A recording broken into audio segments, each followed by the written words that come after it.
There's no thrill like discovery.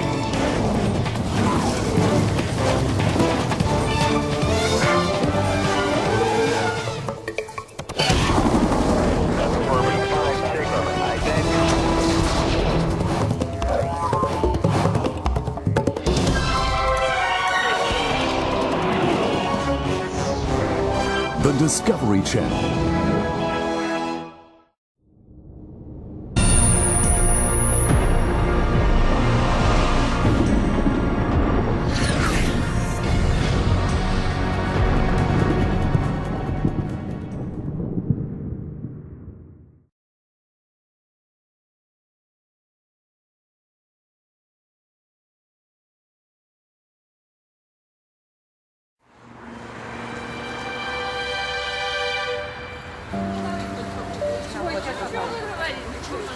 Sexta-feira, 25 de abril de 1986.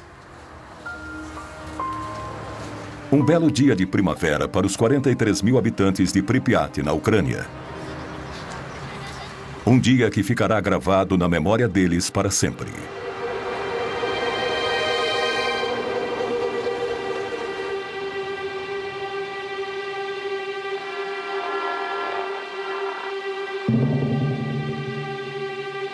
A 3 quilômetros da cidade fica a usina nuclear Vladimir Ilyich Lenin, que emprega milhares de pessoas. Nesta noite, os 176 funcionários do Bloco 4 têm ordens de realizar um teste no sistema de alimentação automática de combustível do reator, que tem como objetivo economizar energia. À 1h23 da madrugada, os sistemas de segurança estão desativados e o teste começa. Uma série de explosões acontece dentro do reator. Enquanto Pripyat dorme tranquilamente, o chão da usina começa a tremer.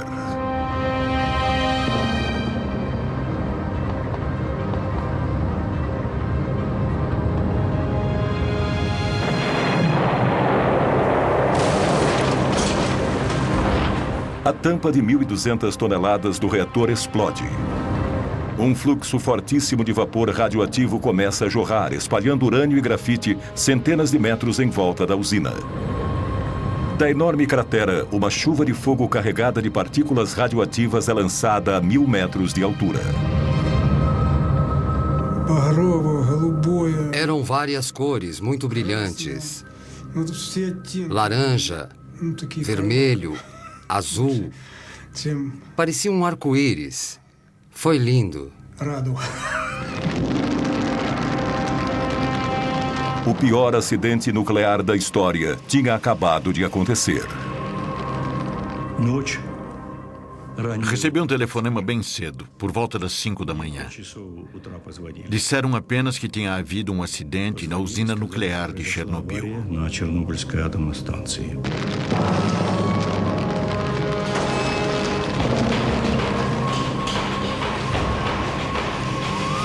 Os primeiros bombeiros a chegarem ao local não tinham o equipamento de proteção adequado. Eles despejaram milhares de litros de água sobre aquele estranho incêndio que nada parecia capaz de extinguir. Todos foram expostos a doses letais de radiação. 2 homens morreram naquela noite, outros 28 nos meses seguintes.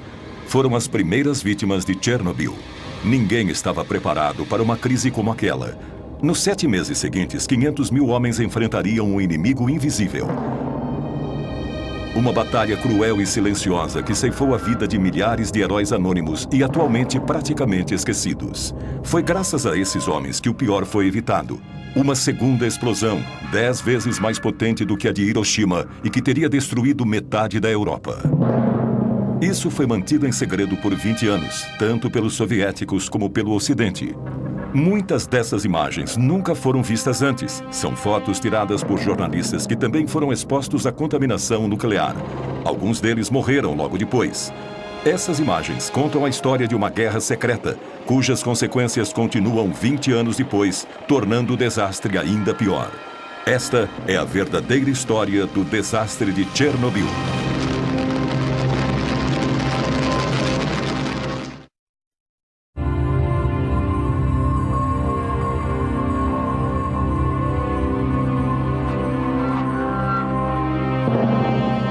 Nas primeiras horas da manhã, as nuvens já tinham sido contaminadas pela coluna radioativa com mais de 1000 metros de altura. Igor Kostin era fotógrafo da agência de notícias Novosti, quando um amigo que era piloto de helicóptero telefonou e se ofereceu para levá-lo para sobrevoar Chernobyl. Tudo o que Kostin sabia era que algo tinha acontecido na usina durante a noite. Ele foi o primeiro jornalista a ver a enorme cratera de perto.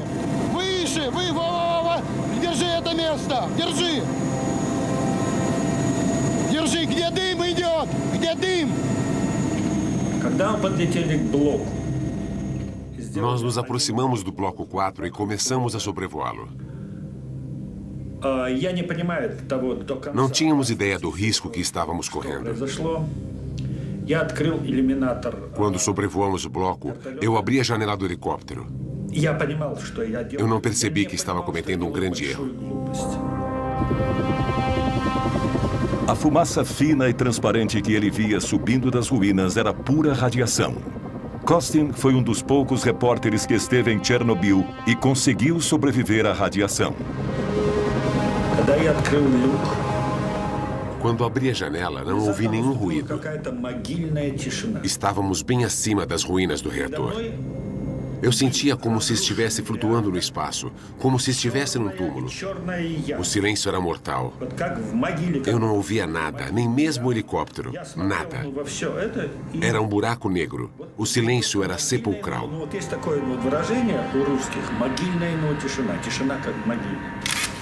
Essa é a primeira foto tirada da cratera. Depois de cerca de 1 minuto, meu equipamento começou a pifar. Não entendi o que estava acontecendo. Pensei que as minhas pilhas estavam fracas. Só pude tirar umas 12 fotos.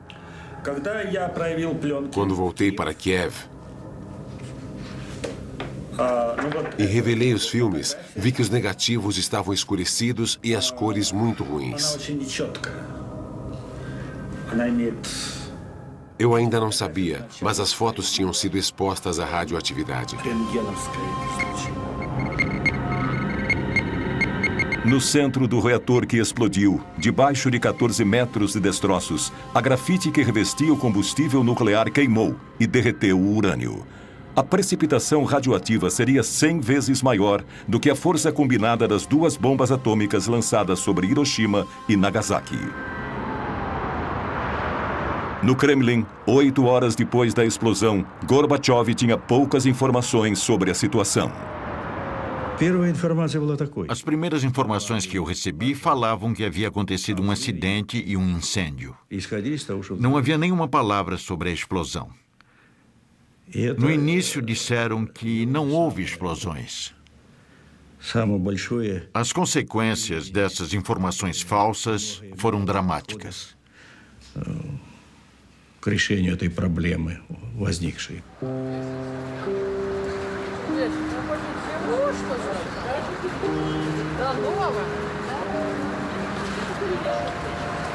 Para os 43 mil habitantes de Pripyat, a vida continuava normalmente.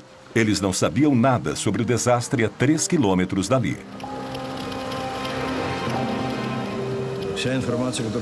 As informações que tínhamos era de que tudo estava em ordem, inclusive o reator. Quando questionei o acadêmico Alexandre, ele me disse que o reator estava em segurança absoluta, que poderia ser montado na Praça Vermelha. Parecia simples como acender uma vela, como ferver água na Praça Vermelha.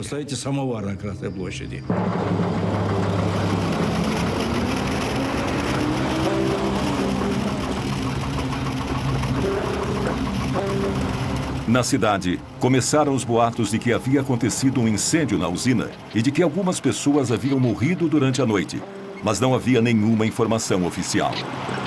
Os raios brancos nessas imagens são resultado da radioatividade no filme. As pessoas nas ruas olhavam para os soldados mascarados espalhados pela cidade sem entender.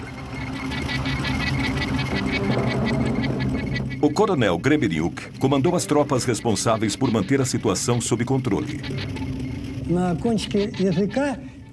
As pessoas sentiam um gosto estranho na boca, um gosto diferente, metálico, um gosto meio ácido. Dizem que a radiação não tem gosto. Só mais tarde é que percebemos que era o gosto do iodo radioativo.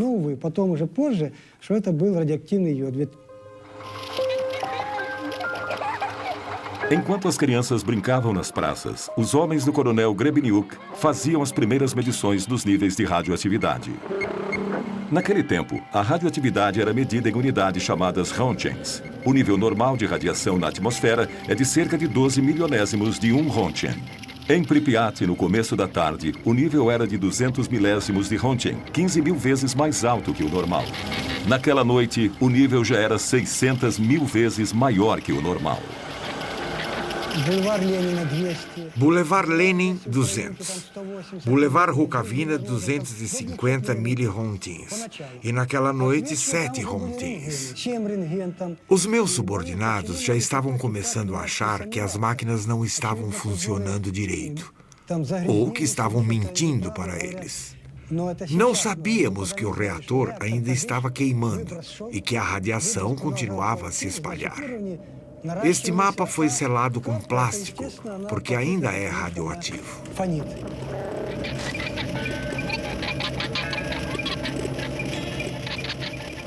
Acredita-se que o ser humano possa absorver até 2 Rontgens por ano, sem ser afetado. Mas a contaminação é letal se o corpo recebe mais de 400 Rontgens.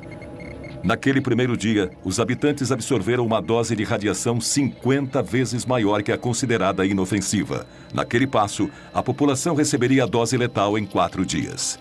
Para entender a situação, o coronel enviou uma patrulha para fazer medições na área externa da usina.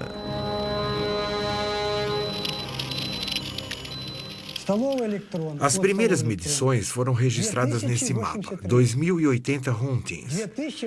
Fiquei preocupado com meus subordinados. Como podia mandá-los entrar ali? Nesses níveis astronômicos, bastam 15 minutos para que um ser humano absorva uma dose letal de radiação. No Instituto Nuclear, os números causaram choque. Tais níveis de radioatividade nunca tinham sido registrados antes. Às pressas, Gorbachev criou uma comissão com os maiores especialistas em energia nuclear do país, liderada pelo acadêmico Legasov, um físico nuclear de renome internacional. Ele partiu imediatamente para Chernobyl. Esperávamos que eles pudessem avaliar a situação logo, mas nos primeiros dias ninguém pôde nos dizer nada. Foi uma situação dramática. Ficávamos reunidos esperando pelas informações. Exigimos alguma informação, mas eles não podiam dizer nada.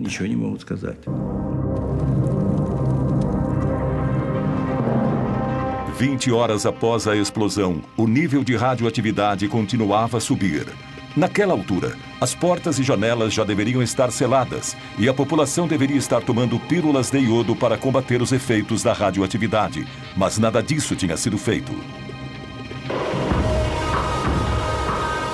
Apesar da tensão crescente na cidade, a população ainda não tinha sido informada da situação.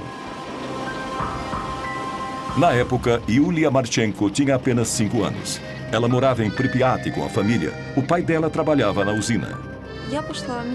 Meus pais me levaram para a escola como sempre. Tudo estava absolutamente normal. Meu pai já sabia que tinha havido um acidente, mas nenhuma precaução tinha sido tomada ainda. 30 horas após a explosão, as primeiras medidas de segurança começaram a ser tomadas. Mais de 1000 ônibus chegaram. Às 2 da tarde, o exército anunciou que todos os moradores iriam ser retirados da cidade.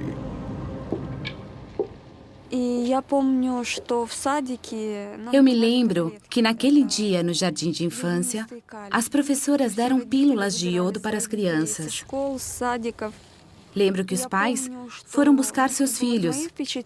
Todo mundo estava apressado, correndo de um lado para o outro, mas não havia pânico.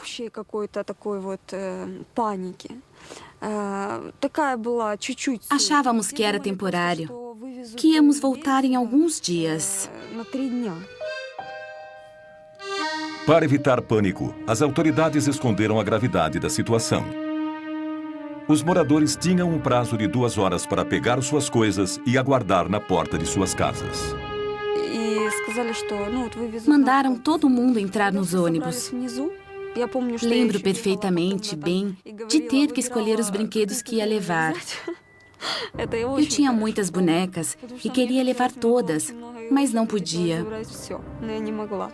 Não podíamos nem levar roupas mais pesadas. As pessoas tiveram que abandonar tudo o que possuíam, deixar toda a vida para trás. Eles nunca mais iriam voltar. Um idoso não quis ir nos ônibus. Ficou para trás. Seu corpo foi encontrado algumas semanas depois. As pessoas não acreditavam no que estava acontecendo. Pensaram que estavam sendo enganadas. Os mais velhos lembravam da ocupação alemã e diziam que em 1941 havia bombas, mas que agora não havia nada. Eles não acreditavam num inimigo invisível, mas não havia tempo para explicações. Meus soldados e eu estávamos apenas cumprindo ordens.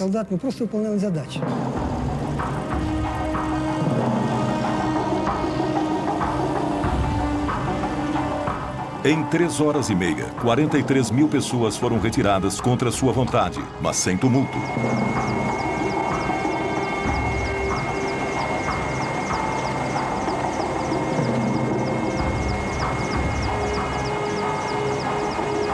Os ônibus começaram a levar os primeiros refugiados atômicos da Europa. Eles tinham sido expostos a doses de radiação que podiam alterar a composição do sangue e estimular o desenvolvimento de cânceres. Ну, как я нахожу, что, по-моему, скоро его отмоют. Скоро люди здесь будут жить. Ну, еще что вам сказать? Город должен жить.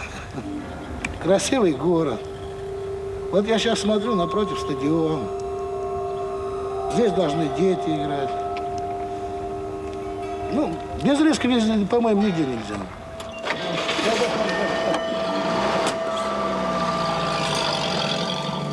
48 horas depois do desastre, as únicas pessoas que ainda estavam na cidade eram os militares e membros da delegação científica, reunidos no hotel Pripyat. Como se ignorassem o perigo, eles comiam, dormiam e trabalhavam ali tranquilamente. Eles eram cientistas, especialistas. Não acredito que eles agiram de maneira irresponsável ou suicida, mas eles subestimaram a gravidade da situação. Os critérios antigos não serviam mais. Já tinha havido outros acidentes nucleares no nosso país e nos Estados Unidos, mas as informações foram mantidas em segredo. Nunca havia acontecido um acidente de tamanha proporção. Eles até achavam que o reator estaria operacional em maio ou junho. Enquanto isso, o vento começou a levar nuvens carregadas de partículas radioativas para o norte. Entre 26 e 27 de abril, elas circularam por mais de 1.000 quilômetros sobre a Rússia, a Bielorrússia e o Báltico. No dia 28, as nuvens chegaram à Suécia, onde o aumento da radioatividade foi detectado perto de uma das usinas nucleares da região. Logo depois, os noticiários da TV alertavam a população. A poeira radioativa de Chernobyl estava caindo sobre Estocolmo. Um esquadrão de caças foi enviado para fazer medições nas nuvens. O nível de radioatividade indicava um grave acidente. 60 horas após o desastre, nenhum comunicado oficial tinha sido enviado para fora da União Soviética. O ministro das Minas e Energia sueco me telefonou na segunda. Eu estava no escritório em Viena e ele me disse que tinham registrado níveis altíssimos de radioatividade nas proximidades da usina nuclear de Forsmark, no leste da Suécia. Eles concluíram que a nuvem tinha vindo de fora. Me perguntaram se eu sabia alguma coisa a respeito e eu disse que não, mas que ia investigar. Entramos então em contato com a Polônia. Apesar de não terem uma usina nuclear, podiam ter tido algum outro tipo de acidente. E, é claro, entramos em contato com os russos. O que havia acontecido? Uma explosão? Nuvens radioativas? Contaminação grave? Foi a Suécia que enviou o alerta para nós.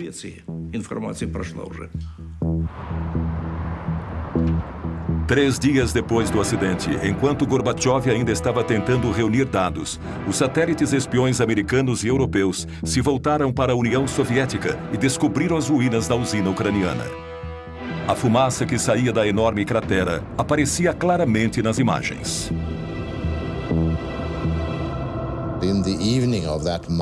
Naquela segunda-feira à noite, no dia 28, recebemos uma mensagem de Peter Petrovsky, chefe da Comissão de Energia Nuclear Russa. Ele nos informou sobre o acidente ao mesmo tempo em que os russos avisavam o resto do mundo. No Politburo, nós decidimos que toda e qualquer informação deveria ser reportada a nós. Por isso, chamei a KGB e ordenei que eles acompanhassem tudo o que estava acontecendo lá e que nos transmitissem todas as conversas dos cientistas. Mandei que enviassem aquelas informações a mim pessoalmente.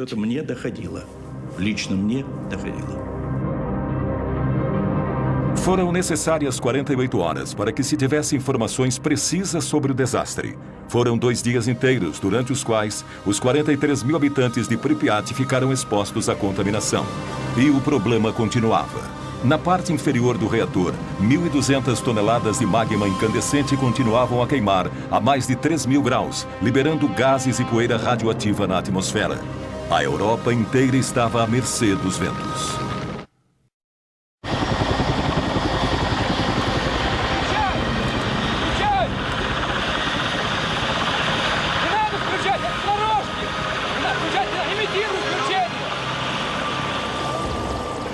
No terceiro dia da crise, Moscou enviou o general Antotkin e 80 helicópteros para combater e acabar com o incêndio.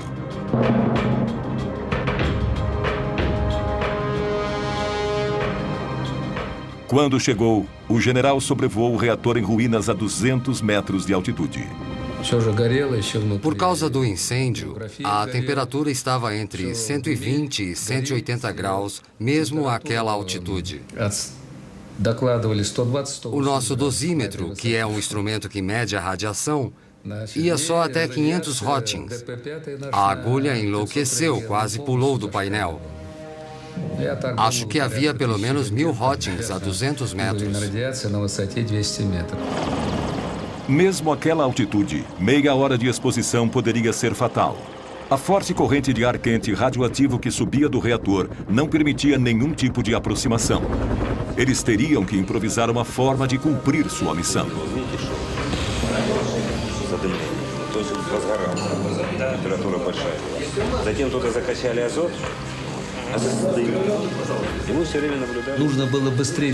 Algo tinha que ser feito o mais rápido possível. Tínhamos que apagar o incêndio e selar o reator para podermos nos aproximar e fazer outros trabalhos, além de impedir que a poeira radioativa se espalhasse ainda mais, coisa que o vento já estava fazendo. Tínhamos que agir rapidamente. Era o começo de uma operação gigantesca. Pilotos foram requisitados às pressas e abandonaram o fronte no Afeganistão. Os soldados tinham que jogar sacos de areia de 80 quilos sobre o fogo, usando apenas as mãos. Eles esperavam abafar o incêndio, enchendo o reator com toneladas de areia e ácido bórico, que ajuda a neutralizar a radiação. No primeiro dia foram 110 sobrevoos, no dia seguinte 300. O nível de radiação sobre o reator estava acima de 3.500 röntgens, quase 9 vezes mais alto que o nível letal. Alguns pilotos fizeram 33 voos num só dia. Cada vez que sobrevoavam, eles recebiam 5 ou 6 röntgens. Se fossem devagar, a taxa era ainda maior. Após jogarem 6, 7, 8 sacos, ficavam encharcados de suor por causa do calor. Depois de algumas missões, meus soldados iam se lavar e comer, mas logo começavam a vomitar.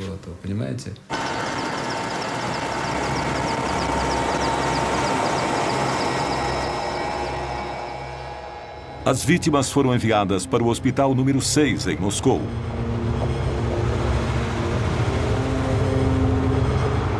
Era o único hospital no país especializado no tratamento de doenças e problemas causados pela exposição à radiação.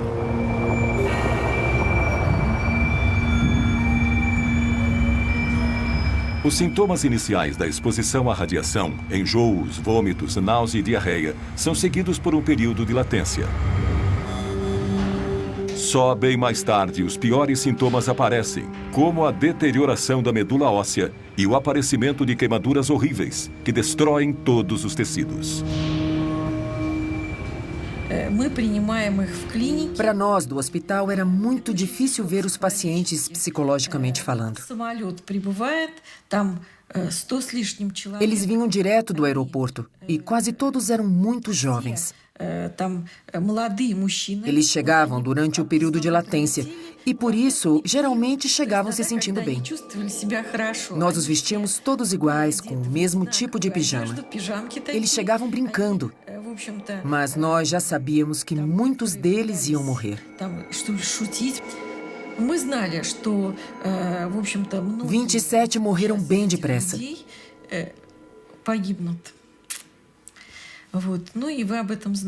Todos tinham recebido doses cavalares de radiação.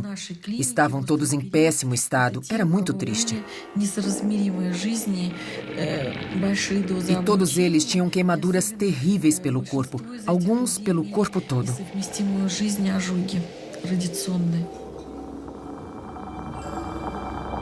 Durante 15 anos, as autoridades reconheceram apenas esses primeiros casos como vítimas de Chernobyl.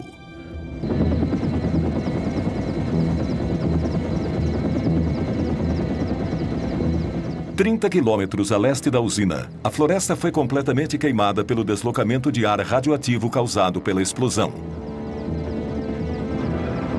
Mas a área do desastre já tinha se espalhado muito mais. Desde a explosão, as partículas radioativas levadas pelas nuvens começaram a cair como a chuva.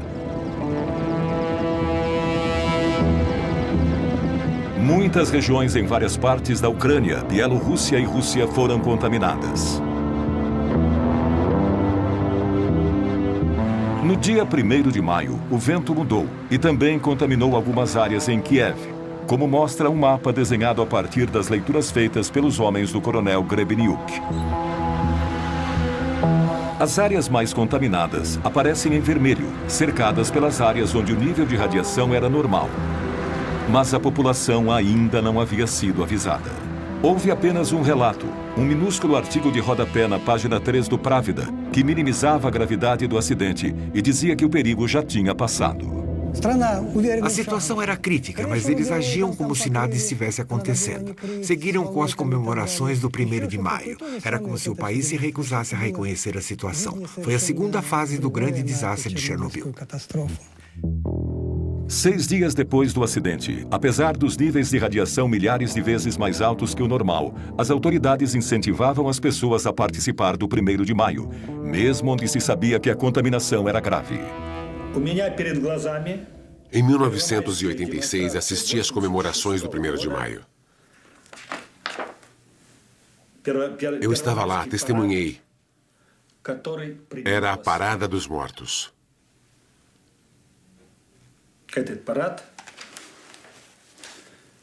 E as mortes seriam terríveis.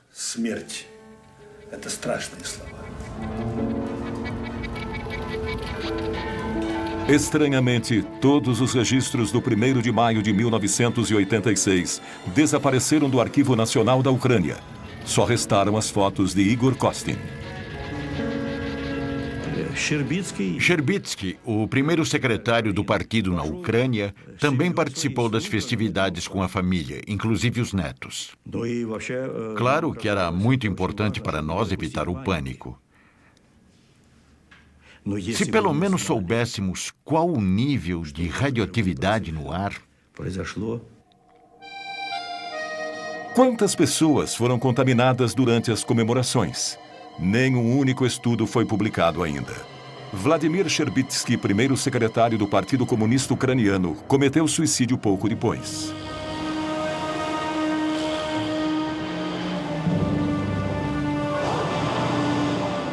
Uma semana após a explosão, o êxodo continuava. Os moradores de Chernobyl, a 7 quilômetros da usina, foram retirados, assim como todos os habitantes das cidades num raio de 30 quilômetros ao redor da usina. 130 mil pessoas tiveram que se mudar, e muitas já estavam contaminadas.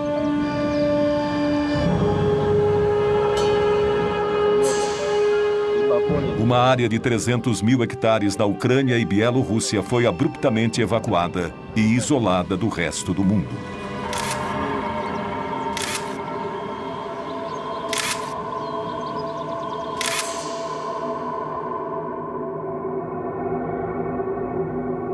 Uma vasta região dizimada.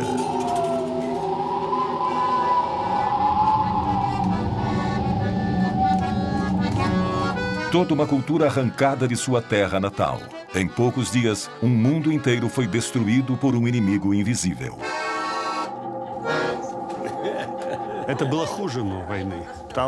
Foi pior do que a guerra. Porque você não via o inimigo. Na guerra, você vê os canhões, as metralhadoras, os tanques. Aqui não se via nada. A radiação estava por toda parte. Ela atravessava as pessoas. Ela ataca e só depois você começa a sentir seus efeitos. Às vezes, anos mais tarde. É assustador.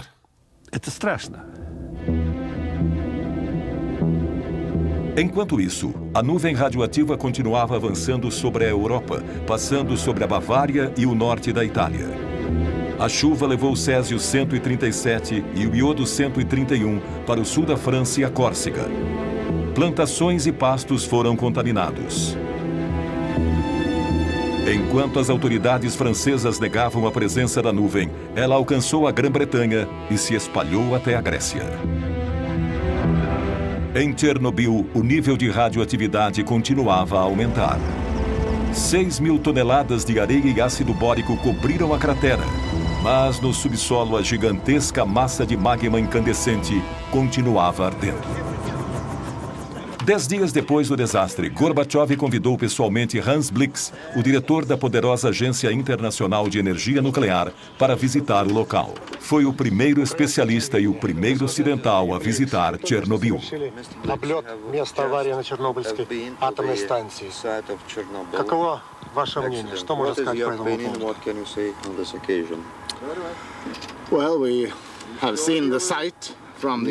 Nós sobrevoamos o local e vimos que havia fumaça saindo dos escombros da usina.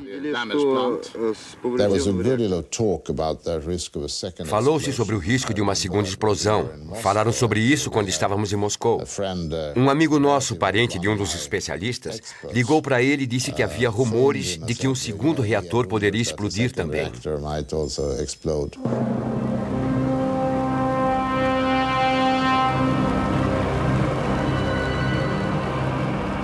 Na parte inferior do reator, 195 toneladas de combustível nuclear ainda estavam queimando, gerando um calor inacreditável que aos poucos foi derretendo a areia da superfície.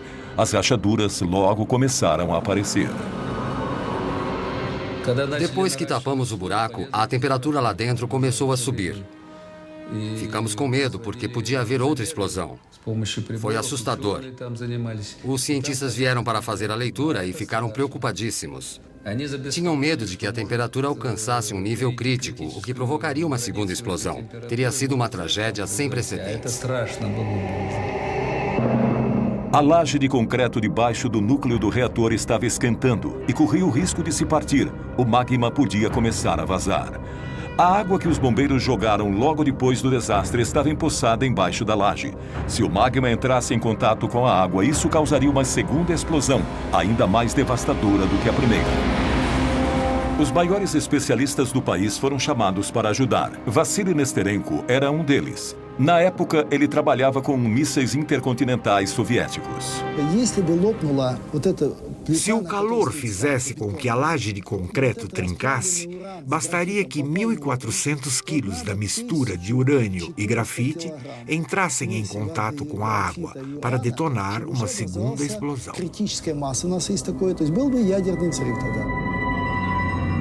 Essa explosão seria comparável à de uma bomba atômica gigantesca.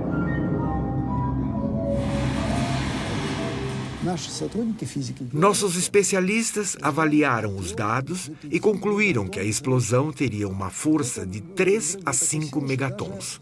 Minsk, a 320 quilômetros de Chernobyl, desapareceria do mapa e a Europa ficaria inabitável. Precisávamos parar o processo. Se ele continuasse, teria sido uma catástrofe nuclear. Teria sido um desastre sem precedentes.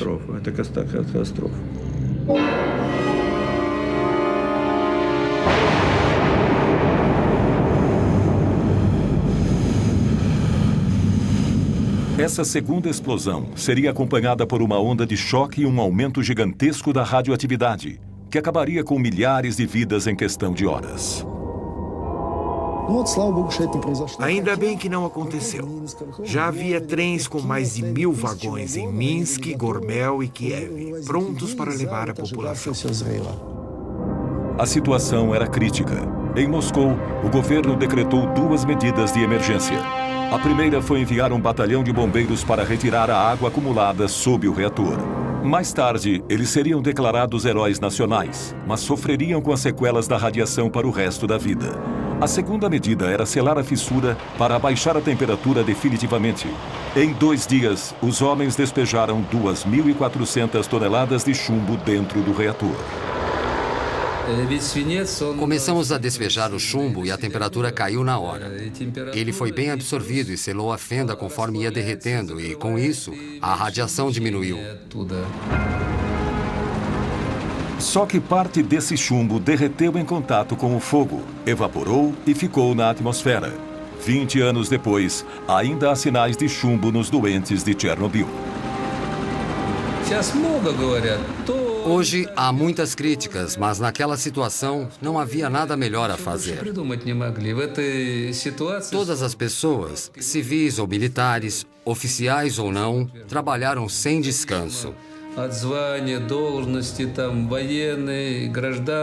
Eu participei desse primeiro estágio e posso dizer que não havia escolha. Tinha de ser feito. Foi por heroísmo.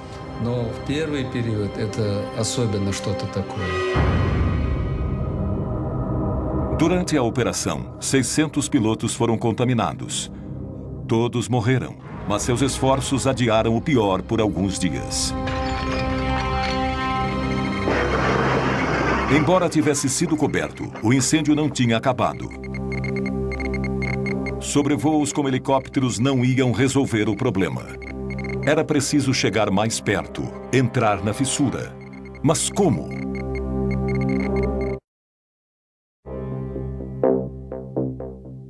Diante da ameaça de uma segunda explosão, as medidas de emergência continuaram. A planta da usina revelou que era possível chegar à zona ativa através dos túneis de cabos e canos feitos de concreto. Uma delegação de técnicos do Instituto Khrushchev se aventurou no labirinto. Era uma tarefa difícil, já que parte dos túneis tinha sido destruída pela explosão. Com o maçarico, eles abriram um buraco no quarto reator e inseriram detectores de radioatividade, termômetros e câmeras.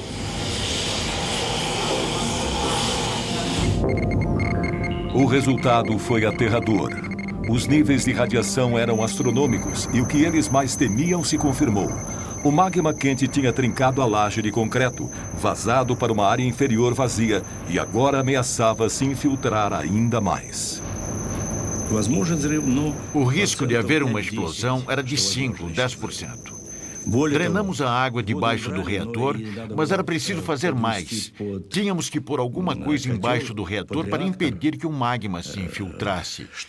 Alguma coisa que o impedisse de vazar. Nada impedia que o magma se infiltrasse ainda mais no subsolo arenoso. Abaixo do reator havia um enorme sistema aquífero que abastecia o país inteiro.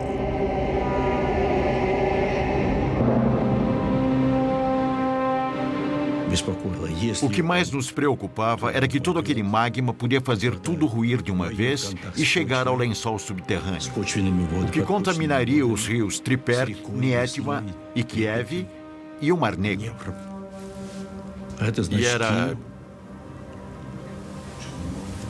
E era imperativo encontrar uma solução. Cogitou-se uma nova operação, mas que causaria mais mortes. No dia 12 de maio de 1986, 17 dias depois da primeira explosão, os mineiros de Tula, a 1000 quilômetros de Chernobyl, receberam a visita do vice-ministro de Minas e Energia.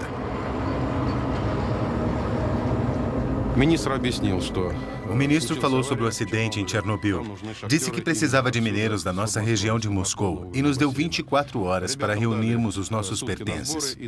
No dia seguinte, um ônibus nos pegou numa praça e nos levou para o aeroporto de Moscou. No dia 13 de maio, nossos camaradas já estavam trabalhando em Chernobyl.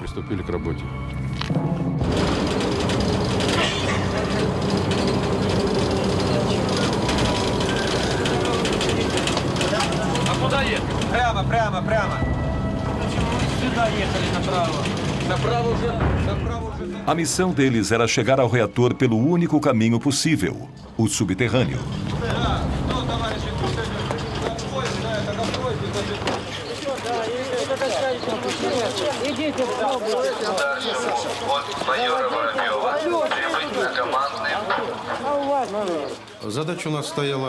Nossa missão era uma só. Cavar um túnel de 150 metros a partir do terceiro reator até a avaria embaixo do quarto reator. Depois, tínhamos que construir embaixo do quarto reator um túnel de 30 metros de comprimento por 30 metros de largura para depois instalar o dispositivo para resfriá-lo. Para limitar a exposição à radiação, os mineiros fizeram um buraco de 12 metros antes de começar a cavar na direção do reator. Ali, eles fizeram uma câmara de 2 metros de altura por 30 de largura, onde foi montado um sistema de refrigeração com nitrogênio líquido.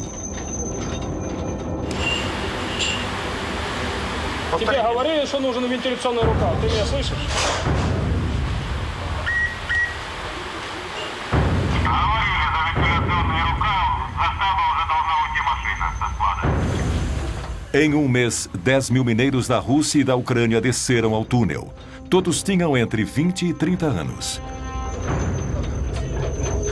Lá dentro não havia ventilação e por isso a temperatura chegava a 50 graus. A radioatividade era de no mínimo 1 Rontgen por hora.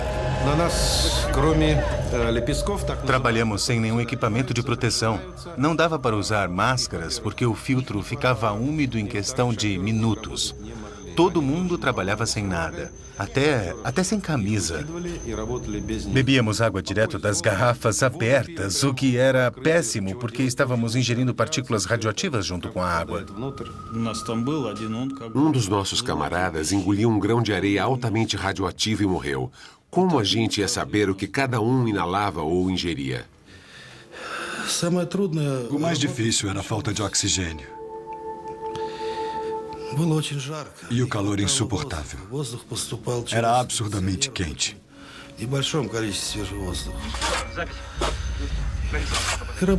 O pior era que precisávamos trabalhar rápido. Trabalhar sem descanso. Isso era o pior. Grupos de 30 mineiros se revezavam a cada 3 horas, 24 horas por dia. Eles cavaram um túnel de 150 metros num mês e 4 dias, um trabalho que normalmente levaria 3 meses para ser concluído. O lugar mais perigoso não era lá embaixo. Não havia muita radiação embaixo do reator. Mas assim que subíamos, tínhamos que correr, e rápido. A radioatividade na entrada do túnel era 300 vezes mais alta. Nenhum único mineiro foi poupado da exposição. E nenhum foi informado da gravidade do perigo que estava correndo.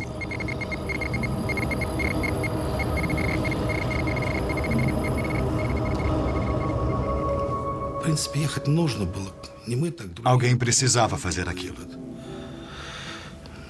Se não fôssemos nós, seriam outros. Nós cumprimos nosso dever.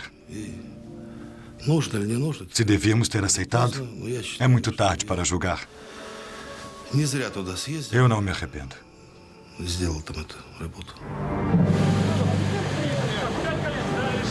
Os mineiros cumpriram a missão, mas o sistema de refrigeração nunca chegou a ser montado. A câmara subterrânea foi preenchida com concreto para solidificar a estrutura. Segundo dados oficiais, cada mineiro recebeu de 30 a 60 rontgens. Mas os sobreviventes afirmam que receberam até 5 vezes mais. Estima-se que 1/4 desses homens morreu antes dos 40 anos de idade. 2.500 vidas se perderam, mas não constam de nenhuma estatística oficial. Enquanto os mineiros ainda cavavam debaixo do reator, Hans Blix e as autoridades soviéticas organizavam uma entrevista coletiva em Moscou.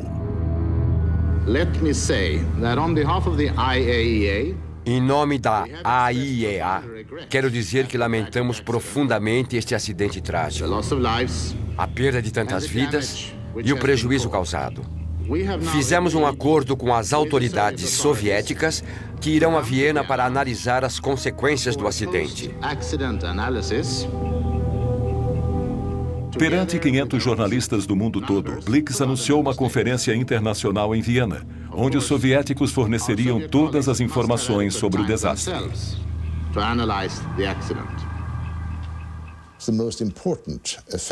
O resultado mais importante da entrevista coletiva foi que o povo russo passou a acreditar no governo. As pessoas estavam acostumadas a nunca acreditar no que o governo dizia, porque ele sempre omitia informações. O povo nunca sabia de nada.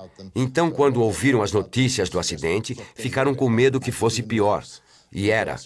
Foi terrível com certeza, mas de alguma forma passaram a confiar no governo. Foi uma vitória da Glasnost. Os soviéticos concordaram em cooperar com o Ocidente. Foi uma mudança histórica que deu início a uma abertura conhecida como Glasnost, uma vitória política de Gorbachev. Em Chernobyl, embora o incêndio tivesse sido controlado, a fissura e as toneladas de lixo radioativo estavam expostas aos elementos. Era mais do que urgente cobrir a estrutura danificada e limpar a área. Para tanto, seriam necessários mais homens, muitos mais.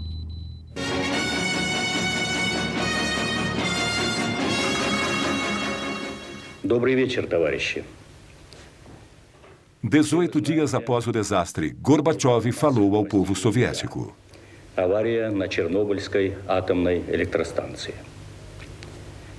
Она больно затронула советских людей, взволновала международную общественность.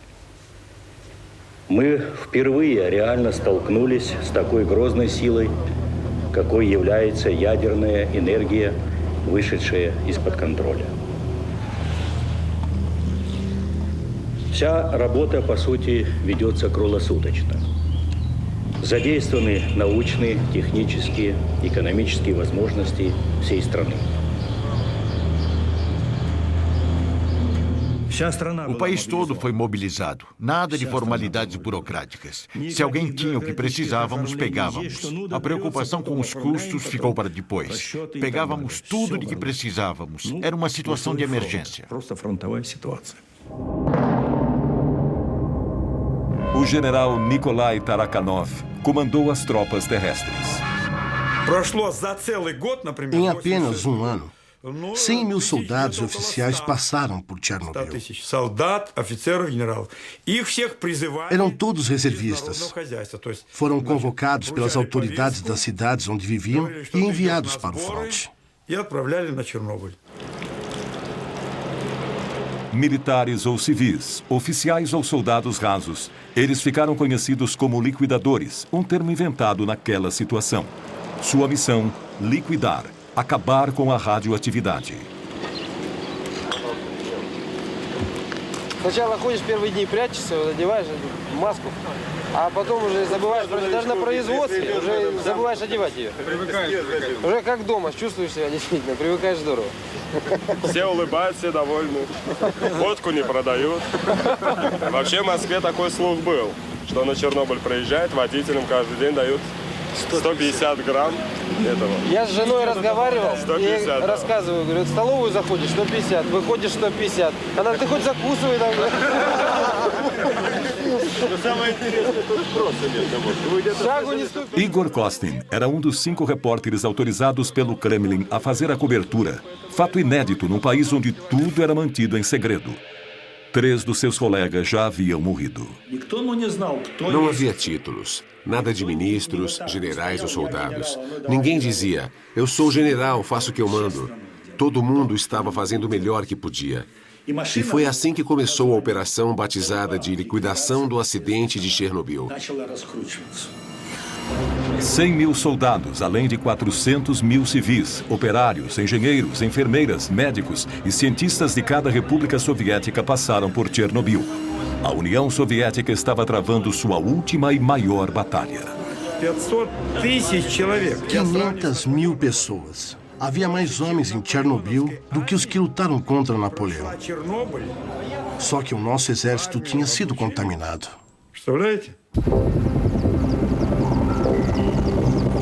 Do céu, os helicópteros despejavam toneladas de um líquido grudento, uma mistura que aglutinava e colava a poeira radioativa no chão.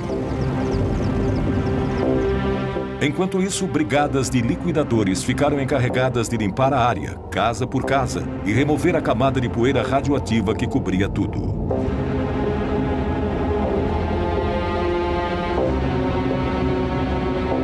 Создавались специальные бригады охотников. Havia esquadrões especiais de caçadores. Eles usavam rifles e patrulhavam o interior e as florestas, matando cães e gatos.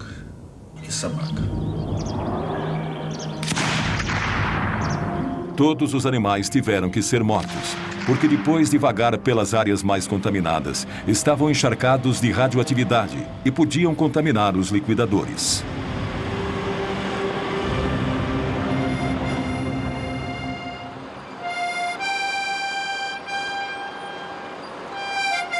As últimas vilas onde ainda havia habitantes foram evacuadas. As casas foram demolidas uma a uma e enterradas. À noite, os caminhões, as máquinas e os homens estavam cobertos de poeira radioativa.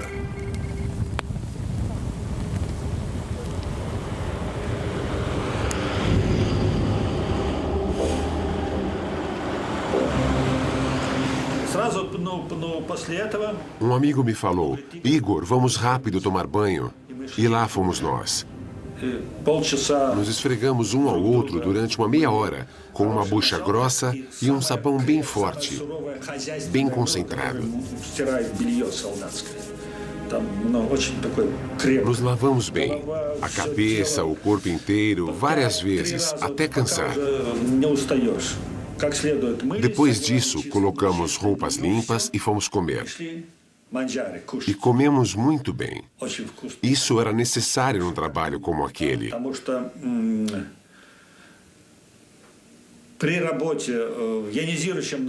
Porque com a radiação ionizante, você precisa estar forte, bem forte, porque toda essa radiação se aloja nos pontos mais fracos do seu organismo e lá se instala.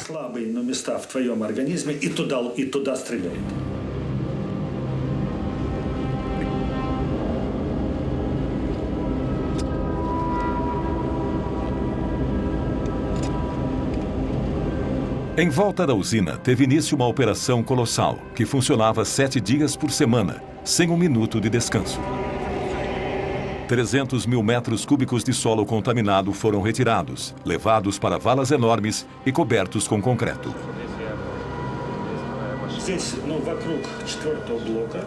Aqui, em volta do 4º reator, foi onde as missões mais perigosas aconteceram.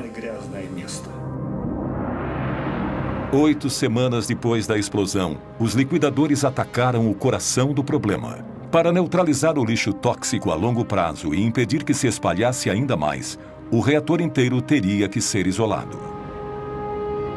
Lev Bocharov foi um dos engenheiros que desenhou a enorme estrutura que cobriria o 4º reator completamente. Um sarcófago de aço e concreto de 170 metros de comprimento por 66 metros de altura. Aquele foi um projeto único. Ninguém jamais havia construído uma estrutura como aquela numa área tão radioativa. Só podíamos trabalhar alguns minutos de cada vez. Um projeto como esse nunca havia sido feito.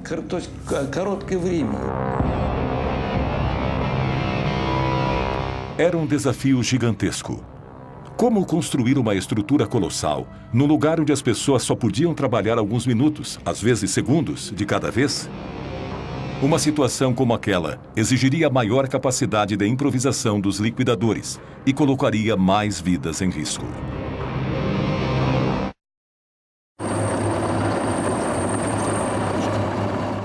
Doze semanas se passaram desde a primeira explosão no bloco 4 da usina nuclear de Chernobyl. Para impedir que a contaminação se alastrasse, o ataque final foi lançado.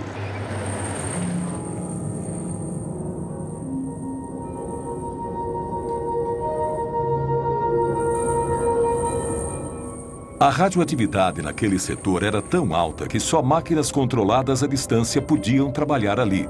Só que alguém tinha que levar essas máquinas até o local. Os trabalhadores só podiam ficar ali alguns minutos. Caso contrário, receberiam uma dose letal de radiação. Cada segundo aumentava o risco de vida. Esse era um dos veículos blindados. Parece primitivo, mas nós mesmos tivemos que construir. Tivemos que forrar inteiramente as cabines com chumbo para proteger os soldados da radiação da melhor maneira possível. Тоже помогало.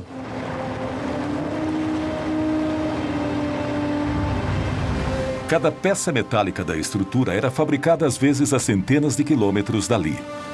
As peças eram levadas uma a uma para a usina, para serem montadas lá. Um quebra-cabeça extraordinário.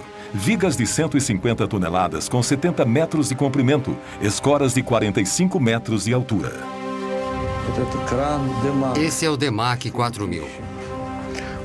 Olha o tamanho desse guindaste. Não podíamos trabalhar ali muito tempo, então não podíamos nos dar ao luxo de errar. Um mínimo erro de cálculo e teria sido impossível montar tudo.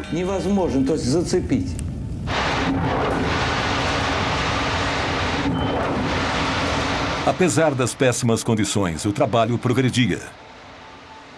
100 mil metros cúbicos de cimento foram utilizados na estrutura. Mas a descoberta de um novo problema suspendeu o trabalho. O teto da usina estava coberto por pedaços de grafite contaminados.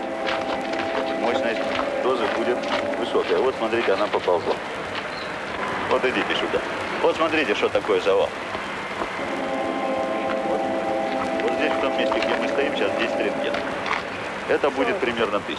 Вот около вот этого колпака примерно 200. Все, пойдемте. На сегодня хватит нам.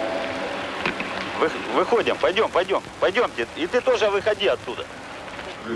Eram blocos de grafite que cobriam as barras de urânio e voaram durante a explosão. Um único pedaço emite radiação suficiente para matar um homem em menos de 1 hora. Era essencial se livrar deles antes de continuar com a construção.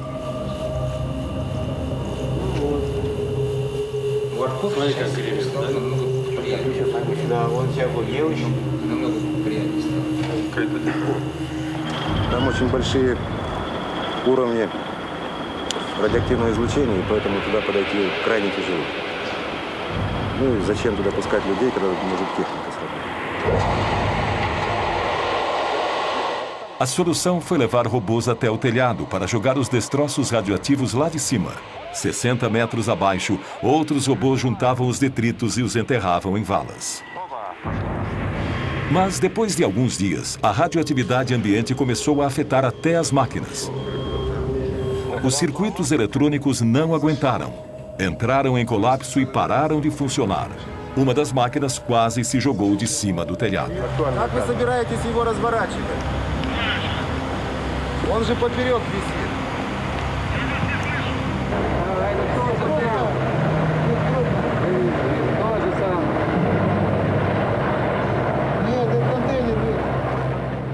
O uso de robôs teve que ser descartado. Eles teriam que ser substituídos por homens. E, naquela época, os soldados russos começaram a ser chamados de biorobôs. Um batalhão de jovens se preparava para subir no telhado do terceiro reator pela primeira vez. Todos tinham entre 20 e 30 anos de idade. Eram todos reservistas, convocados para a batalha mais perigosa e mortal em Chernobyl. Nenhum ser humano jamais tinha trabalhado em áreas com uma radioatividade tão alta.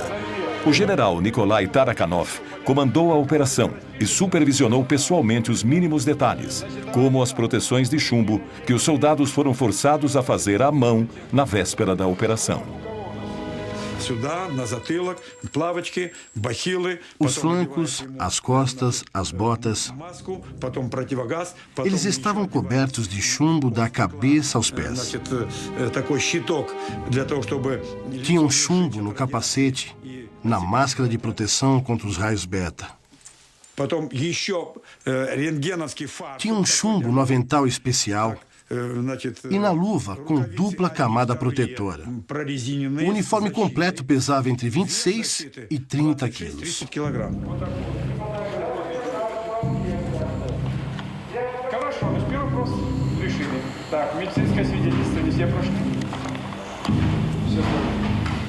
Подождите, это ответ, значит, не по существу. Анализ крови, правильно? Значит, я себе, товарищи, говорю, мы проводили 2 дня назад эксперимент с научным центром. Офицеры ходили туда вместе со мной. Понятно? Значит, страшного, конечно, ничего там нет. Это ясно. Сегодня состоялось решение и правительственное. Они тоже идут туда же? И многие так, но некоторые не стремились. É claro que havia pessoas que não queriam ir, mas não tinham escolha. Eram reservistas, tinham que ir. А вот лично мое мнение было, надо было ехать и отдать свой долг. Eu não tive dúvida, era o meu dever. Quem ia fazer aquilo por mim?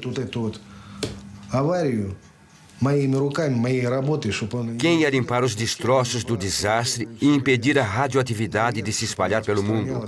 Alguém tinha que fazer aquilo. Надо было кому-то делать. Foram 2 semanas e meia no inferno. Um inferno que podia durar 2 ou 3 minutos para cada soldado, às vezes só 40 segundos se o nível estava muito alto. Calculávamos o tempo de exposição de cada soldado cuidadosamente para salvar o máximo de vidas possível.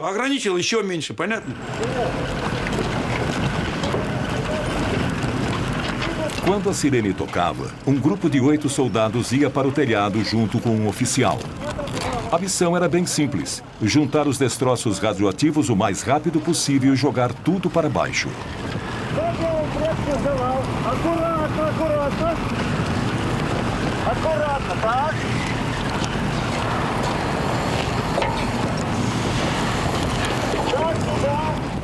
Segundo os cálculos do general Tarakhanov, o nível de radioatividade era de 7.000 rontgens por hora, o que permitia aos biorobôs apenas 45 segundos de exposição, o suficiente para remover apenas 2 pás de resíduos.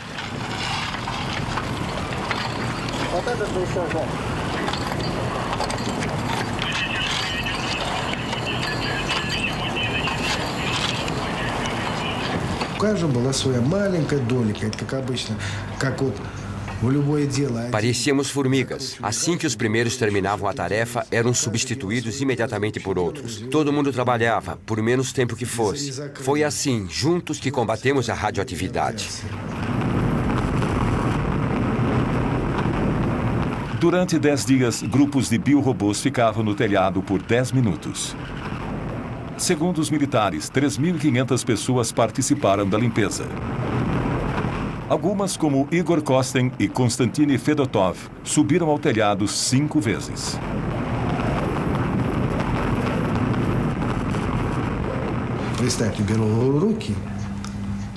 Chegamos a pegar destroços com 1.500 Rontgens. Depois de um dia de trabalho, as mãos doíam tanto que você não conseguia nem fechar o punho.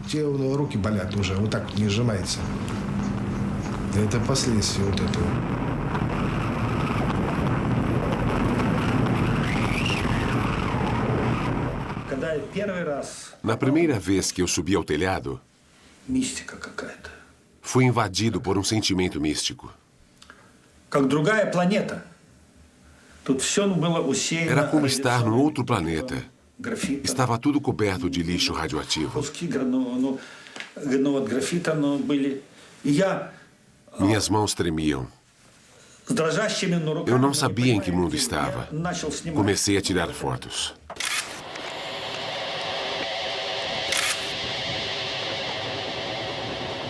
Dá para ver traços de radiação no filme.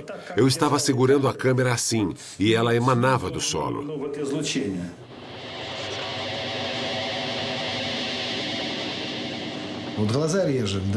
Os olhos começavam a arder e você ficava com um gosto metálico na boca. Quando você sentia essas duas coisas, sabia que tinha recebido uma dose alta demais. Eu não conseguia sentir os dentes. A minha boca estava com gosto de chumbo.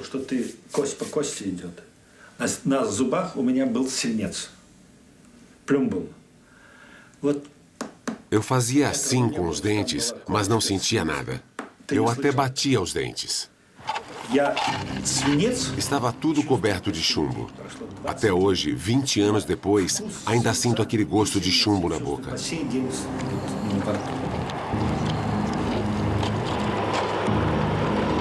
Depois, milhares de pessoas descobririam que aquele gosto estranho era o indício do ataque de um inimigo invisível. Enquanto os biorobôs sacrificavam a vida no telhado da usina, a limpeza prosseguia numa área de 30 quilômetros ininterruptamente.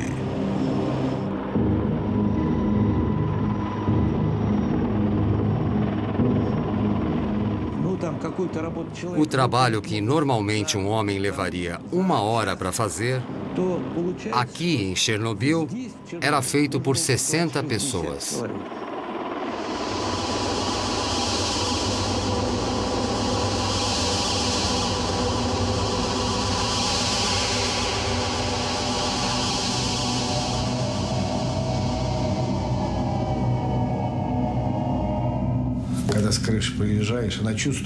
Quando a gente descia do telhado, parecia que todo o nosso sangue tinha sido sugado por vampiros. Estávamos exaustos. Não podíamos nem nos mexer. Tinha gente que sangrava pelo nariz. Os bombeiros ficavam de plantão. Se alguém começasse a sangrar pelo nariz, era levado para o hospital na hora. Se alguém desmaiava, era mandado para casa. Mas todos queríamos aguentar firme.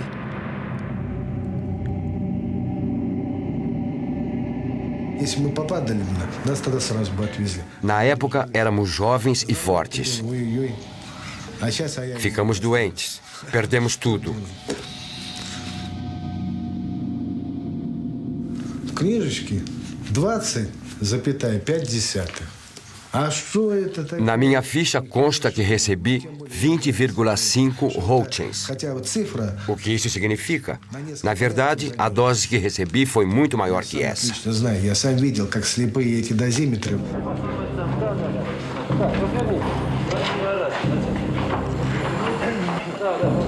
Позвольте мне от оперативной группы Министерства обороны СССР вручить вам почетный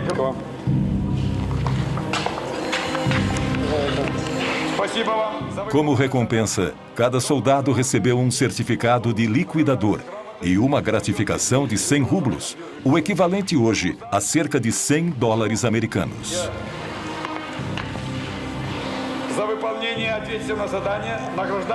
Eles arriscaram a vida, mas conseguiram reduzir o nível de radiação em apenas 35%. Quando mandaram aquelas pessoas para o telhado, não sabíamos qual era o nível de radiação. Hoje sabemos que estava entre 10 e 12 mil rontgens por hora. Nesse nível, ninguém deveria estar lá.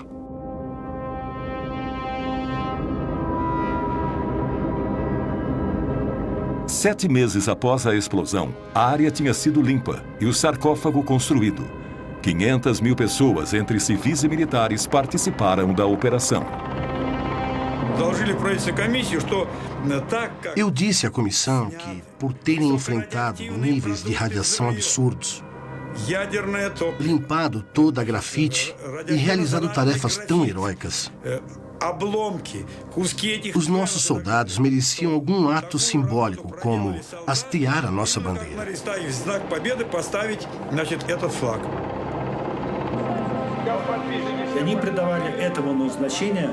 Hastear a nossa bandeira ali foi como hasteá-la no Reichstag, quando o Exército Vermelho conquistou o fascismo. Para aqueles soldados, a bandeira era um símbolo do triunfo sobre a radioatividade.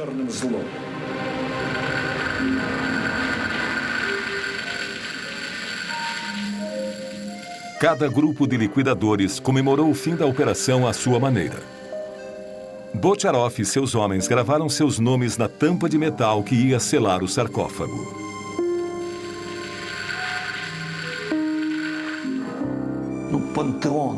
O sarcófago é um panteão. Um túmulo. Um mausoléu. Nosso segundo mausoléu. Depois daquilo, paramos de construir usinas nucleares.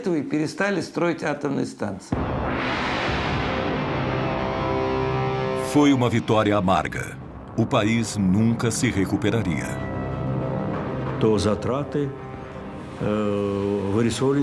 Aquilo nos custou 18 bilhões de rublos. Cada rublo na época valia $1. 18 bilhões. É muita coisa se considerarmos que logo depois o preço do petróleo entrou em colapso. Não dá para calcular os problemas que o nosso país e a perestroika enfrentaram.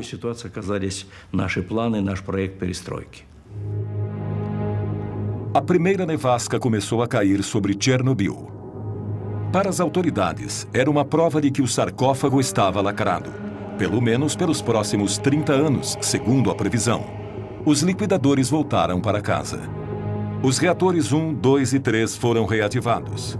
A primeira batalha de Chernobyl terminou anunciando o fim da União das Repúblicas Socialistas Soviéticas. E para muitos, marcou o início de uma guerra que, 20 anos depois, ainda não acabou.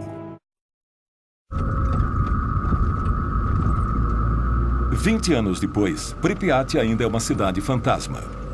Acompanhada por Igor Kostin, Yulia foi ver o apartamento em que morou com a família até o dia da evacuação.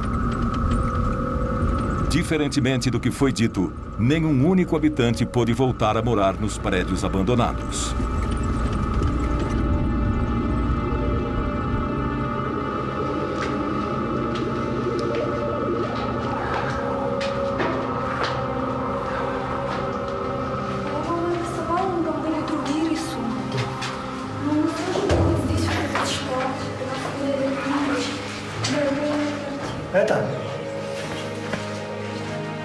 Потрогайся в стену, раз ты пришла к себе домой.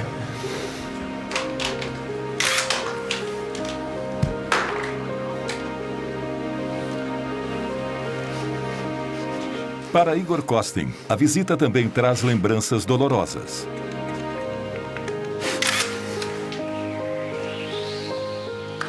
Ele foi exposto à radiação durante os 7 meses em que cobriu a operação. Desde então, tem que ficar hospitalizado mais de 2 meses todos os anos. Новую энергию в завтрашний день. Родина, как никто, больше для этой энергии человека. Это твоя родина, твоя земля сейчас впитала все мощное, что только мы можем быть отсюда.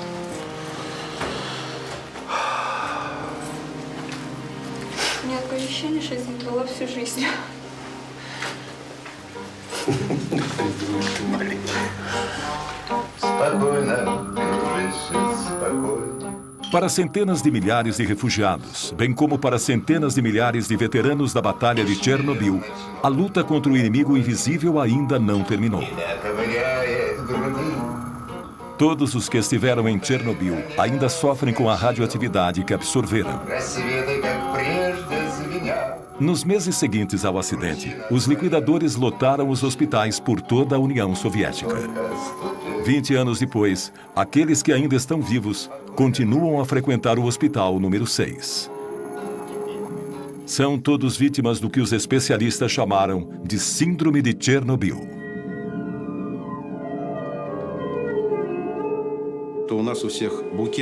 Os sintomas são muitos: coração, estômago, fígado, rins, sistema nervoso. Nosso corpo todo sofreu com as mudanças radicais no metabolismo causadas pela radiação e exposição química. Quando os liquidadores voltaram para casa, estavam exaustos, incapazes de voltar a uma vida normal. 20 anos mais tarde, muitos dos que sobreviveram estão incapacitados, não podem trabalhar. Parece que as autoridades esqueceram suas dificuldades e diminuíram o valor das pensões. Os veteranos da guerra do Afeganistão ainda estão vivos, enquanto nós morremos aos poucos. Escrevi um poema sobre isso. Estou cheio de tristeza, nostalgia e angústia. É como uma bala na têmpora que nada pode deter. E a mãe reza em segredo para que Deus poupe a vida do seu filho. Esses homens não tinham nem 30 anos quando foram convocados para lutar contra o átomo. Hoje nem completaram 50 anos, mas têm as limitações de pessoas mais velhas. Segundo o exército, dos 500 mil liquidadores de Chernobyl, 20 mil já morreram. 200 mil estão oficialmente incapacitados. Você não sabe quanto tempo vai viver ou que doença vai acabar matando você. Não sabe quais os efeitos que isso terá nos seus filhos, se é que vai poder ter filhos.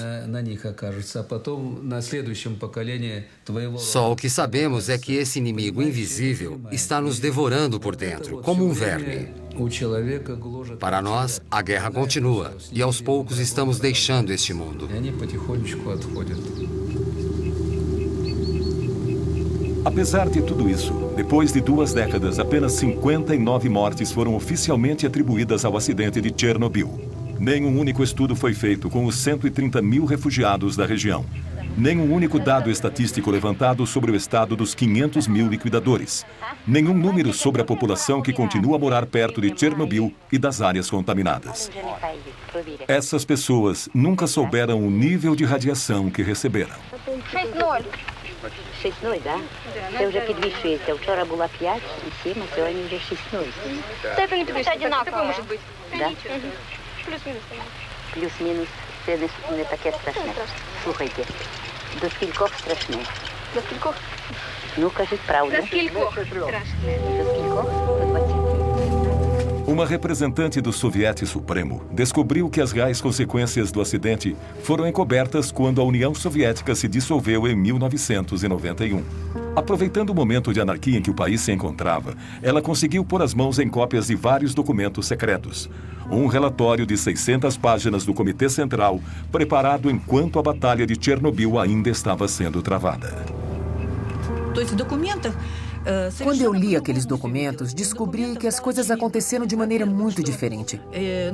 Eu percebi o tamanho da mentira que os líderes do partido contaram. O decreto número 12 dizia que em 12 de maio de 1986, 10.198 pessoas já tinham sido hospitalizadas. das quais 345 mostravam sinais de lesões causadas pela radiação. Ao mesmo tempo, as autoridades diziam que estava tudo bem, que não tinha sido nada sério. Portanto, eles mentiram para nós. De acordo com Alla, outra passagem revela que as autoridades mudaram os padrões arbitrariamente, multiplicando por 5 aquela que era considerada a dose aceitável de radiação para o corpo humano. Quando eles aumentaram os parâmetros, muitas pessoas ficaram milagrosamente curadas. Elas recebiam alta do hospital e eram mandadas para casa. Foi um ato criminoso. A tendência de manipular números não aconteceu apenas entre os soviéticos. No final de agosto de 1986, a primeira conferência internacional relacionada a Chernobyl aconteceu a portas fechadas e foi presidida por Hans Blix. Nenhum jornalista ou observador foi admitido no anfiteatro. A delegação russa era presidida por Lagasov, responsável pela comissão governamental durante a Batalha de Chernobyl. Quando nós o encarregamos de preparar o relatório, dissemos que ele devia contar tudo. Ele produziu um relatório rico em detalhes que deixou todo mundo em estado de choque. Lagasov falou durante 3 horas. Seu relatório concluiu que nas décadas futuras haveria cerca de 40 mil mortes causadas por câncer como consequência do acidente. O mundo ocidental recusou-se a aceitar essa estimativa, e isso gerou uma discussão inflamada entre o Ocidente e o Oriente.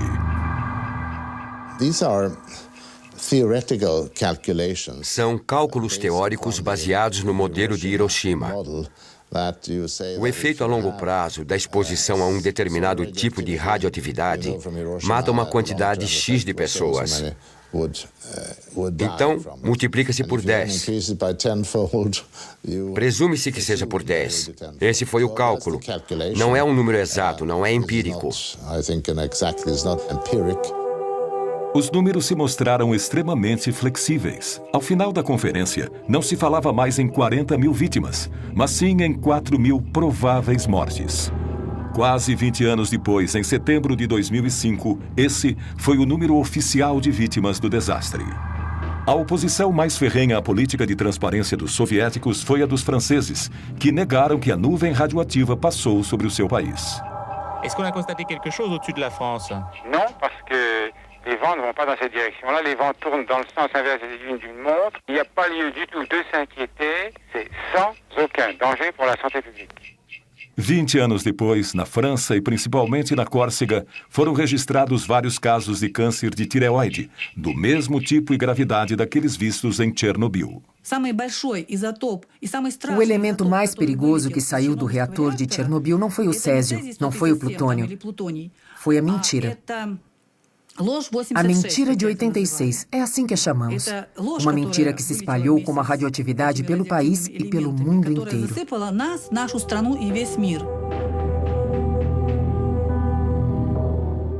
Em 27 de abril de 1988, no segundo aniversário do desastre, Lagasov, que tinha trabalhado tanto para revelar a verdade, decidiu pôr fim à sua vida.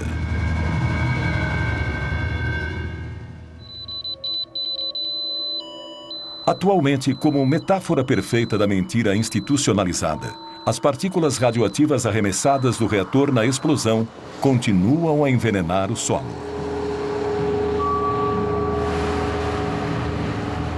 Vinte anos após o acidente, a região de Chernobyl continua inabitável.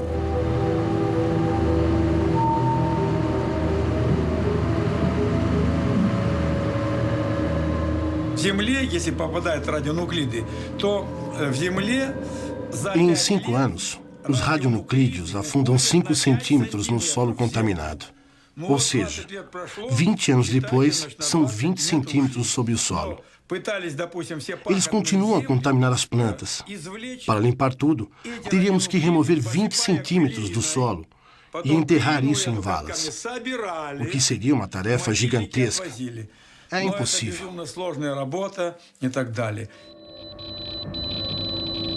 Atualmente, 8 milhões de pessoas vivem em áreas contaminadas na Ucrânia, Rússia e principalmente na Bielorrússia. Há 20 anos, eles consomem os alimentos radioativos que continuam a contaminá-los pouco a pouco. Esse problema, levantado em 1986 pela delegação soviética na Conferência de Viena, foi simplesmente ignorado. Ainda assim, 1.152 crianças foram tratadas de câncer de tireoide entre 1986 e 2002 num centro especializado em Minsk. Quantos outros casos existiriam em outras cidades? Nenhuma estatística mundial foi trazida a público. O médico Yuri Bandazevski estuda as doenças nas populações de áreas contaminadas desde que o desastre ocorreu. Quando suas conclusões foram publicadas em 1996, foram condenadas imediatamente. Preso e oficialmente condenado por corrupção, ele passou os 5 anos seguintes na prisão. Em novembro de 2005, ele ainda estava sob prisão domiciliar. Vejam o que acontece quando a mãe é contaminada com césio durante a gravidez. Numa única família, olhem quantas deformidades. Sem cabeça, ausência de olhos, crânios deformados. Esses são embriões de hamsters alimentados com grama contaminada da região de Gormel. Resultado, ninhadas inteiras de animais deformados. Eu fiquei horrorizado com o número de embriões deformados desenvolvidos em animais alimentados com comida contaminada por césio. Eu obtive um número horrível de deformidades em 2 semanas. Geralmente, quando você encontra um monstro, você pode descrevê-lo. Vocês devem conhecer o Museu Constacameira, de Pedro Grande, em São Petersburgo. Bem, na verdade, eu mesmo poderia criar quantos monstros eu quisesse.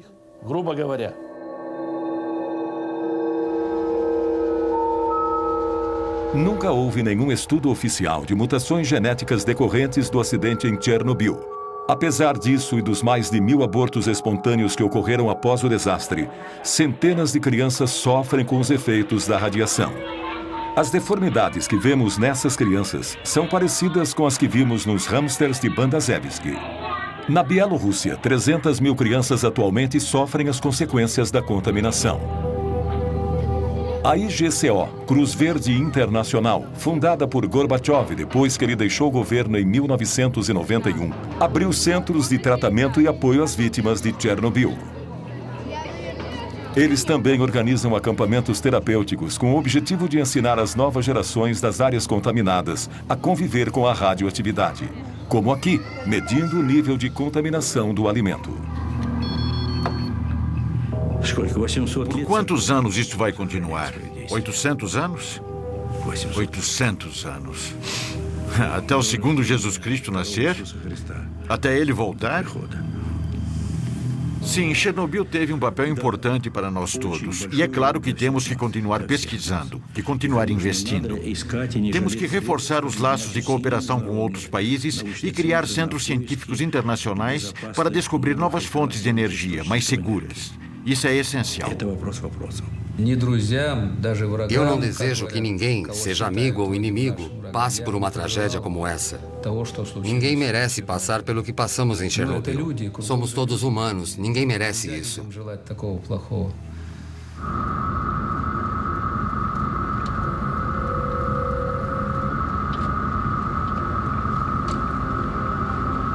Bem no meio da região, a 10 quilômetros da usina nuclear e escondida na floresta, está Chernobyl 2.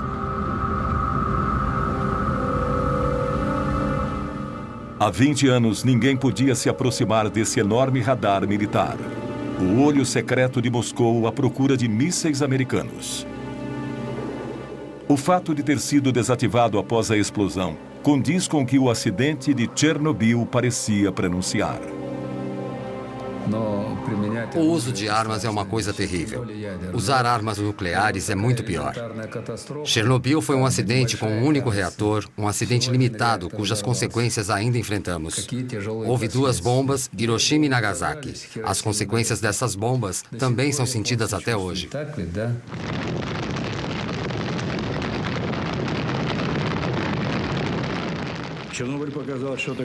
Chernobyl nos mostrou o que realmente acontece com a energia nuclear em mãos humanas.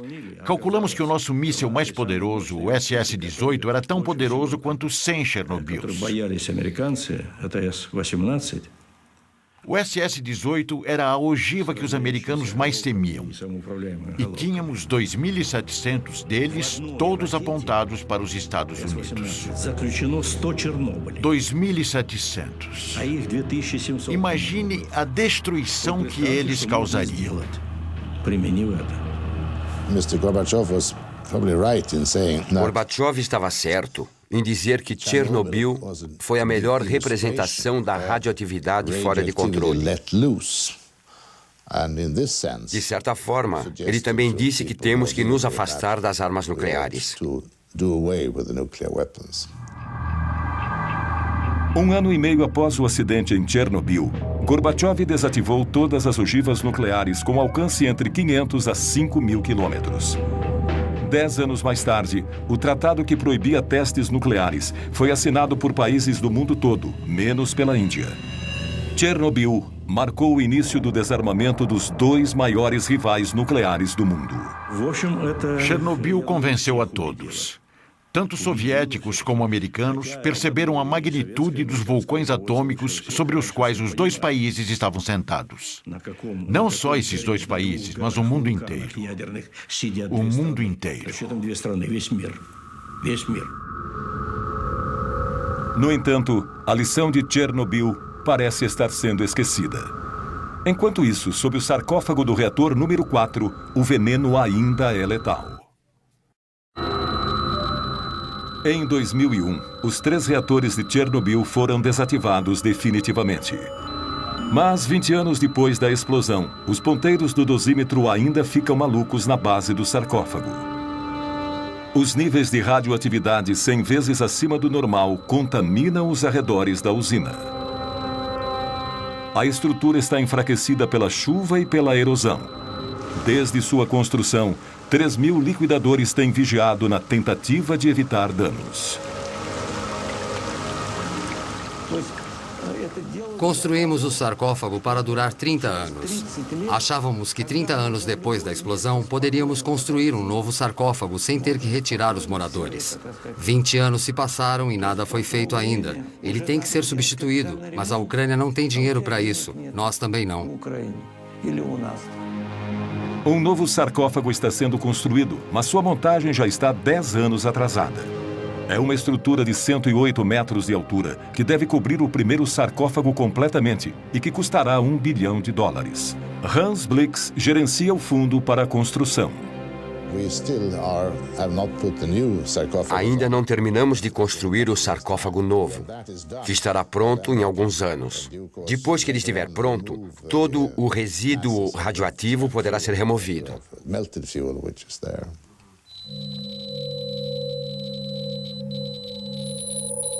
O magma frio que está dentro do reator, a 14 metros de profundidade, ainda é uma ameaça terrível. E assim continuará por muito tempo.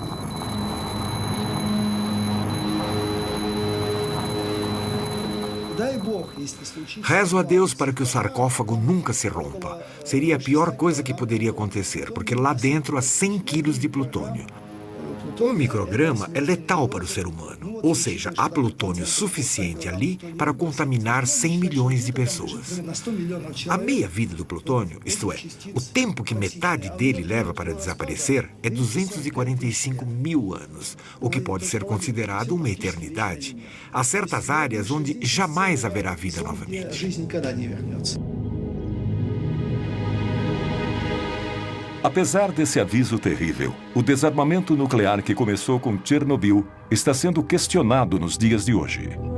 Se o desenvolvimento nuclear para uso civil promete trazer soluções para problemas como combustíveis fósseis e aquecimento global, esse cenário nos lembra que essa é uma opção com sérias consequências, que requer o maior cuidado e informações exatas sobre os riscos que apresenta. Chernobyl também nos lembra que se temos que conviver com a radioatividade e os perigos inevitáveis que ela traz, precisamos poupar as gerações futuras dos riscos de um apocalipse nuclear.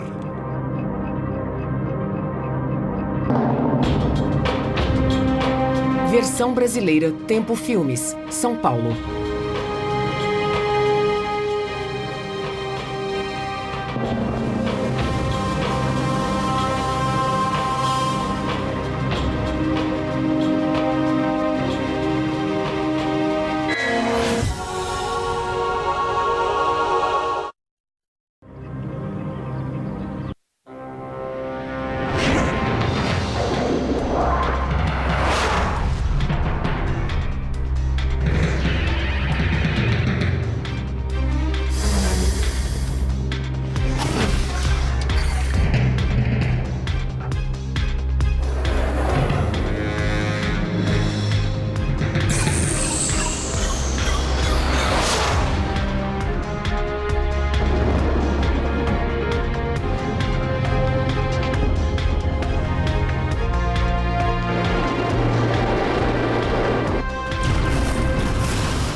Viagem ao centro da Terra.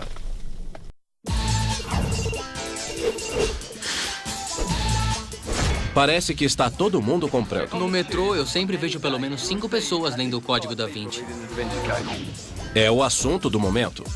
É uma aventura. Eu vi as provas pessoalmente. Tem gente que não sabe da Última Ceia. Eu fico surpresa. Nossa, você não sabia? Parece que os pontos de vista divergem. Ele misturou verdade e ficção. A gente não sabe onde acaba uma e começa a outra. Eu acho que tudo que ele escreveu é verdade. A gente quer acreditar. Eu não acredito. Mas apesar da controvérsia, eis um fato que não tem contestação. Nesta era moderna, com tantos meios eletrônicos de entretenimento, o Código da Vinci, um fenômeno de vendas escrito por Dan Brown, conseguiu o inimaginável. Pessoas do mundo inteiro realmente pararam para ler o livro.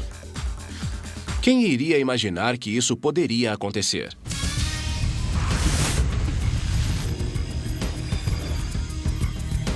Da Vinci decodificado.